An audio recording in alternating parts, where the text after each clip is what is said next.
Welcome to episode 10 of Divorcing Crazy. This one is called The Wedding.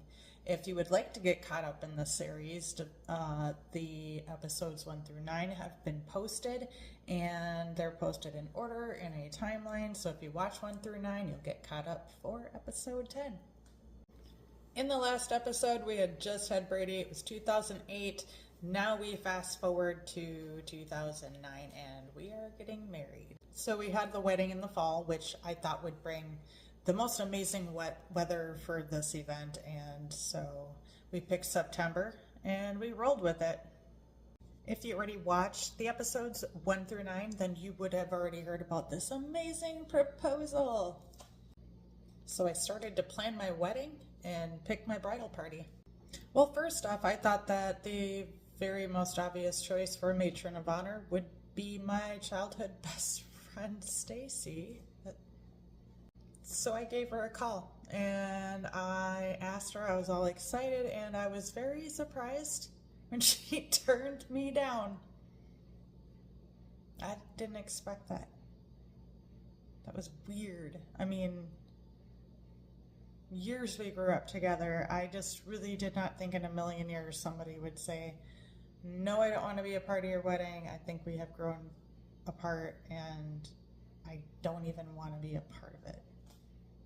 It's a really crappy thing to hear from somebody you never thought would say that to another human being.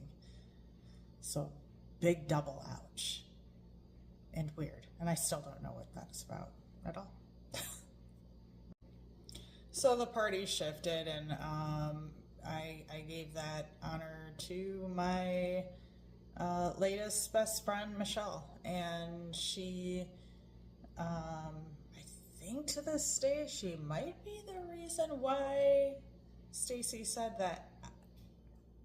I feel like it was a little set up, like them two were close, but my childhood best friend doesn't feel close enough. I don't know. And then the other friend who I think said something steps in. I think there's a role in that. And I've called her out on it before, and there's no accountability from her end. And so, yeah. We've ended our friendship since I don't speak to her. So, not nice. Not nice at all. So I had more shifting to do in the bridal party. I had somebody in the bridal party that decided that they were offended by things like play on words. Like, my matron of honor was like, oh, I want to get t-shirts. And she's a very sarcastic person, so I knew everything would be very sarcastic and crass. And, it was going to be a lot of. And so turns out one of my other bridesmaids from high school decided that was too much, and she was not down for things like being looking at shirts that say ass assistant. I mean, to some extent, I could see the humor in it. Was it set in stone? No, it was an idea, and she was already jumping ship because she heard of someone's idea. So... So we did more shifting. Shift over here, over there, over here. I asked my brother-in-law's wife, that's who she is now, to be in my wedding party to replace that person. So that got replaced. Her sister was the assistant, so I got her replaced with another friend from high school. It was a disaster. All right, set the scene. We're getting married. We're in a garden.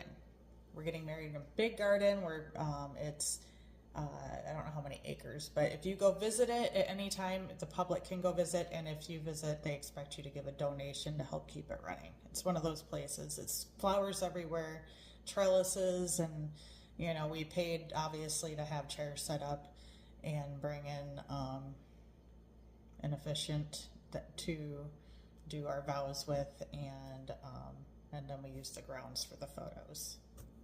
We had about 75 people there, roughly. I have no idea. There was a violin playing that classical wedding song, the do do do do. It was on a little violin, and the photographers are friends from high school.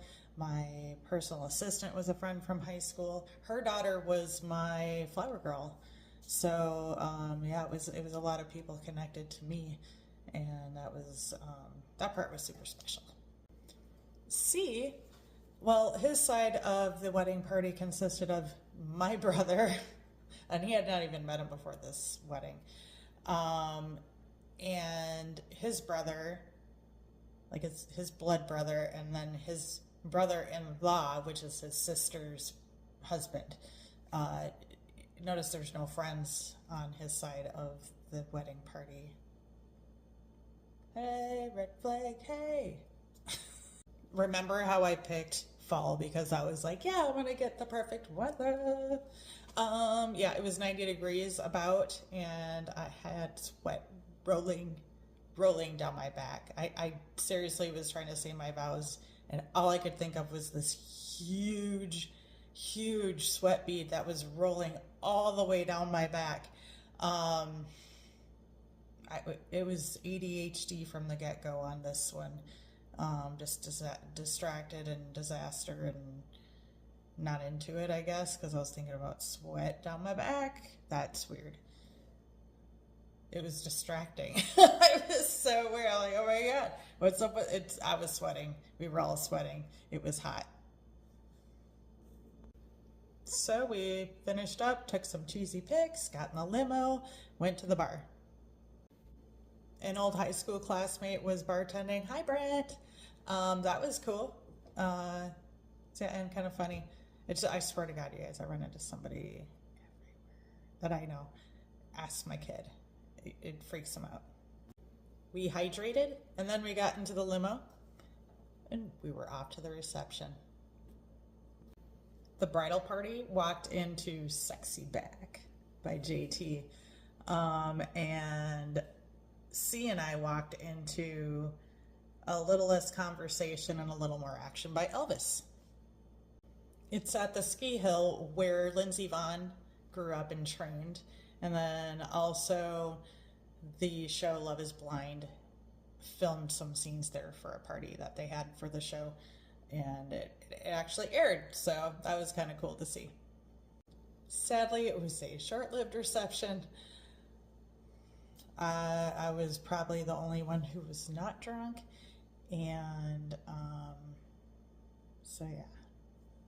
It's like nobody else was watching my toddler. I was the bride, and I was just, if you see the pictures from any of my guests, you'll see me carrying my kid around. And I don't have a drink in my hand, but you know who does? Everyone else. Not the kid, not the toddler, not me, but everyone else. I got upset because the DJ, who I had just spent 3 weeks picking out songs for, was spending a lot of time just playing music I didn't pick, and I didn't understand it, and that really made me mad. So why did I spend all this time putting my heart and soul into this list? He ain't be playing. I did find out after the fact that it was like my dad's friends or something who were giving this DJ money to play all this really old music. And yeah, they were the ones on the dance floor, but there was no music going that was getting us on the dance floor. And I think that's kind of what was upsetting me was I was waiting for a jam to come on to really get on the dance floor, and it just wasn't happening. It was just a bunch of other people's music. And I don't know. I didn't feel like he was trying to work my music in at all. He was just taking money and doing the requests. And so therefore my guests apparently hired a DJ. So C's mom, Jay, came over and was like, what's going on? Why are you upset? And I told her, and I had no idea she was just going to run right over to the DJ and fire him, ask him to leave. I mean, I thought she was just going to have a conversation with him, and then it would turn around and be more fun, and my music would play. But no, she went over there and told him to leave. I didn't ask for that. I didn't ask for that, Jay. I'm pretty sure I have that on camera somewhere, like on film. It's not on a camera. It's on a film somewhere. I have a clip. I have something. I have a reel, whatever it is. I'm pretty sure I have it. I don't know why I thought that would be a good memory. I just taped it and thought, oh, this will be great for later. Maybe for funsies. So as I'm upset, Grandma says, hey, I bet you'd like some time at the bar with your new husband. So let's go back to the hotel. We'll get our shuttle before they stop service for us. Everybody get on the shuttle. Let's go back over there and hang out at the bar. I'll take the toddler, which is her grandson. So she took Brady, and so that we could all try to have a good time.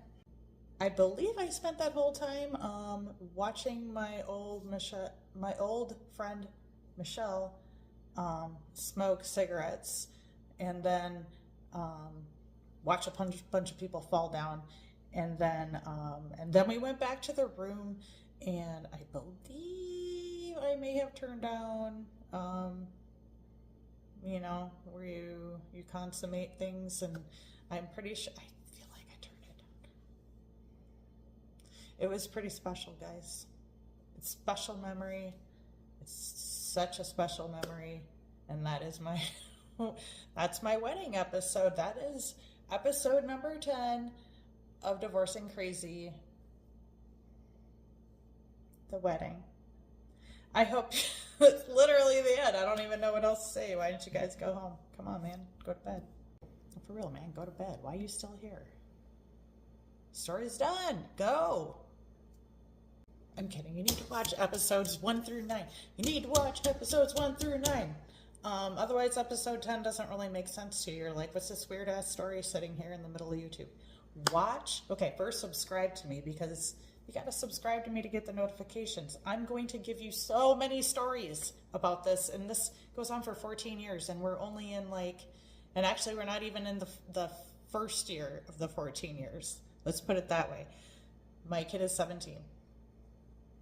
I just won court last year, January 2025. I won majority custody and the school district based on proven alienation and the fact that my ex does not, and I quote the judge said, does not listen to his son at all. So here we are. I'm telling my story. Subscribe to me. Tell your friends about me. There's going to be so many episodes. It's going to blow your mind. This is intriguing crap because if you've never dealt with narcissists, this is going to blow your mind. So thanks for listening. Thanks for subscribing, and I'll see you next time. I have episode 11 coming up very soon after this, so make sure you go look for that, and that's called The Honeymoon. Thank you.